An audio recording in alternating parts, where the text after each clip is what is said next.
j'ai pas envie de ne pas être gentil. C'est vrai ? Je vous assure, j'ai pas envie de ne pas être... Mais non, j'ai pas envie, mais la parole politique, pour moi, elle est sacrée.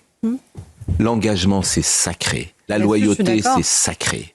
Et quand pendant 3 ans, on a dit quelque chose, et qu'on se couche pour de mauvaises raisons, parce qu'on a la trouille d'aller devant les électeurs. Moi, j'ai pas la trouille d'aller devant les électeurs. Je parle pas de vous. J'ai pas parlé de vous. Je parle de Attal. Je parle de Attal. Je parle de Philippe. Je parle de des gens qui ont été premiers ministres. Je parle de Bayrou, de tous ces gens qui ont dit quelque chose et qui vont se coucher cet après-midi. Je trouve ça. C'est un petit peu plus complexe que ça. Non, c'est pas plus complexe. Je trouve ça minable. La Macronie est lamentable. Elle est lamentable. Pourquoi ? Parce qu'elle dit le contraire de ce qu'elle l'a dit avant, c'est tout. Madame Berger. Et des modalités de financement. Je n'ai pas envie de vous cibler, vous, parce que vous n'êtes pas la responsable numéro 1. Le responsable numéro 1, c'est Emmanuel Macron.